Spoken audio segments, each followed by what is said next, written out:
काट दिया गया, लाइट के तार काट दिया गया कि जैसे बहन जी फोन करके पुलिस ना बुला पाए। रात के 2 बजे तक हमारी बहन जी को मारने का पूरा षड्यंत्र चलता रहा। जा करके सुबह 4 बजे जैसे तैसे दिल्ली खबर हुआ, तब पुलिस आई, हमारी बहन जी को सुरक्षित ले जाके घर पहुंचा। अब तनी सोचा बने 2 जून के राती के ई कुल काम भयल और 3 जून के यही मारे हमारे बहन जी के सब आयरन लेडी बोला लगा।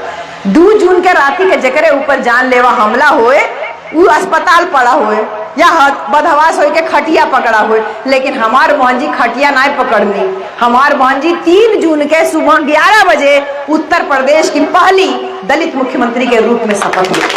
हमारी बहन जी मुख्यमंत्री बन जाती, हमारी बहन जी मुख्यमंत्री बन जाती है। और मुख्यमंत्री बनते ही जैसे बहन जी माइक पकड़ती हैं तो बोलती हैं, आज अकेले मैं मुख्यमंत्री नहीं बनी हूं, आज गांव में बैठी वो आखिरी औरत, वो आखिरी आदमी भी अपने आप को मुख्यमंत्री से कम न समझे। यानी हर एक व्यक्ति अपने आप को मुख्यमंत्री से कम न समझे। आज बाबा साहब की बेटी मुख्यमंत्री पद पे बैठी है। बाबा साहब के संघर्ष को मैंने जाना है तो अपने समाज के लोगों को मैं वो संघर्ष कभी करने नहीं दूंगी। और मुख्यमंत्री बनते ही सबसे पहले बहन जी ने देखा कि मेरे समाज के लोगों को गांव में बहुत अत्याचार जुल्म का सामना करना पड़ता है। उस जमाना में एफआईआर लिखाने का कोई साहस भी नहीं करता था। बहन जी ने शपथ लेते ही कहा 48 घंटा के अंदर, यानी 2 दिन के अंदर मेरे को मेरी टेबल पे सारे अपराधियों का लिस्ट चाहिए।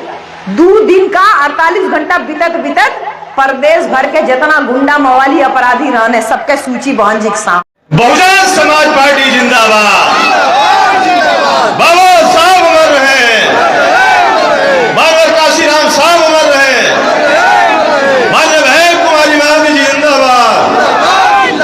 आप जानते हैं बसपा सुप्रीमो मायावती से मिलने के 5 लाख में मायावती के कथित दर्शन की डील हुई। ये डील कोई और नहीं बल्कि बसपा के यूपी में पहले नंबर के नेता यानी प्रदेश अध्यक्ष विश्वनाथ पाल। नमस्कार साथियों, आप देख रहे हैं बहुजन जीवन। बसपा राष्ट्रीय अध्यक्ष बहन कुमारी मायावती ने उम्मीदवारों के चयन को लेकर उठ रहे सवालों की विरोधी दलों की साजिश करार दिया है। बहन कुमारी मायावती ने एक्स पर लिखा कि बसपा बहुजन समाज और सभी वर्गों के गरीब, शोषित, पीड़ित एवं उपेक्षित लोगों के संवैधानिक अधिकारों के लिए संघर्ष करने वाली सच्ची अम्बेडकरवादी पार्टी है। हम बड़े पूंजीपतियों और धनवान वर्ग के सहारे नहीं चलते हैं। हमारी पार्टी अपने समर्थकों के तन, मन, धन और बल पर संचालित होती है। इसी कारण जातवादी और सांप्रदायिक और पूंजीपति ताकतें समय समय पर बसपा को निशाना बनाती रहती हैं। बहन कुमारी मायावती ने स्पष्ट किया कि पार्टी को मिलने वाला आर्थिक सहयोग पूरी तरह कानूनी तरीके से उम्मीदवार की जीत सुनिश्चित करने और चुनावी गतिविधियों पर खर्चा किया जाता है। गलत अफवाह फैलाना उचित नहीं है।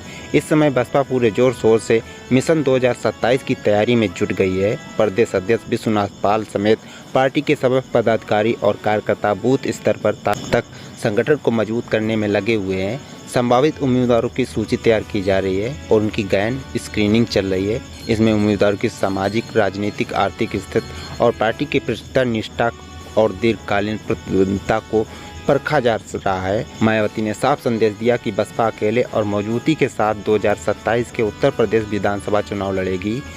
लाइव आकर मुख्य अतिथि माननीय दिनेश चंद्र जी ने मुंडल परवारी आजमगढ़ ने जनता को संबोधित किया।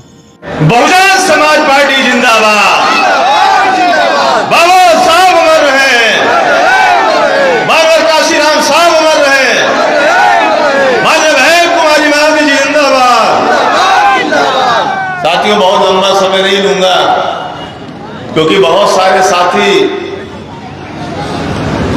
जाने के लिए, क्योंकि टाइम ज्यादा हो गया है, बस कुछ बातें कहकर के अपनी बात को खत्म करूंगा कि आज जो ये मुबारकपुर विधानसभा की कार्यकर्ता जो सम्मेलन हमारा हो रहा है, लोग बहुजन समाज पार्टी के बारे में तरह तरह की चर्चा करने का काम करते हैं।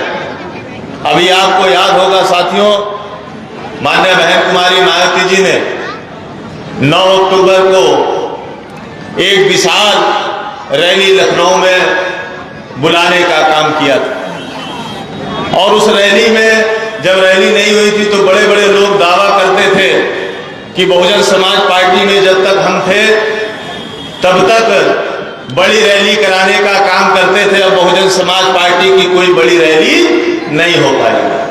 और मेरे साथियों, माननीय बहन जी के बुलाने इतनी भारी संख्या में लखनऊ में लोगों ने पहुंचने का काम किया कि इस देश के प्रिंट मीडिया, इलेक्ट्रॉनिक मीडिया के साथ साथ सारे विरोधी दल ने भी इस बात को मानने का काम किया कि क्यों पड़े हो चक्कर में और कोई नहीं है टक्कर। मेरे साथियों, आज हमारे मुबारकपुर विधानसभा के साथियों ने भी भारी संख्या पर यहां पर उपस्थित होकर के इस बात को सिद्ध करने का काम किया है कि क्यों पड़े हो चक्कर में और कोई नहीं है। ये मुबारकपुर विधानसभा माननीय बहन जी की अगुवाई में हमेशा इस विधानसभा को जीतते आई है। चाहे वो 2002 का चुनाव हो, 2007 का चुनाव हो, 12 का चुनाव हो, 17 का चुनाव हो, हमेशा बहुजन समाज पार्टी ही यहां से जीतते आई है और निश्चित तौर पर 2027 में भी बहुजन समाज पार्टी पुनः जीतने का काम करेगी। मेरे कार्यकर्ता साथियों, मेरी कमेटी के यहाँ पर साथी बैठे हैं, मैं बहुत लंबी चौड़ी बात नहीं करूंगा। मैं अपने कार्यकर्ताओं से पूछना चाहूंगा कि क्या आपकी विधानसभा कमेटी तैयार हो गई है कि नहीं? कार्यकर्ता, विधानसभा कमेटी तैयार हो गई, सेक्टर कमेटी तैयार हो गई, बूथ की कमेटी तैयार हो गई।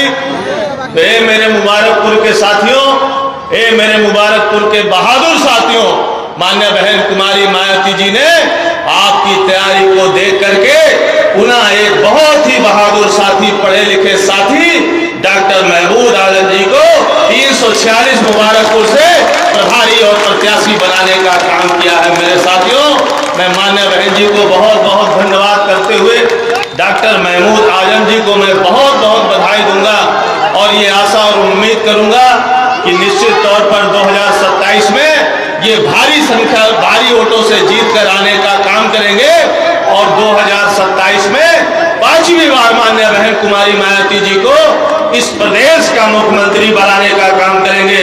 इसी शब्दों के साथ मैं आप सबका बहुत बहुत धन्यवाद करते हुए अपने वाणी को विराम देता हूँ। जय भीम, जय भारत, खुदा हाफिज, बहुत बहुत धन्यवाद। बहुत सही था। क्या करें, इतना आप लोग टाइम लगा दिए कि हमको इतने जल्दी खत्म कर दें, नहीं सब खाली हो जाता है। नारा लगाते रहे, तब तक नारा लगाता।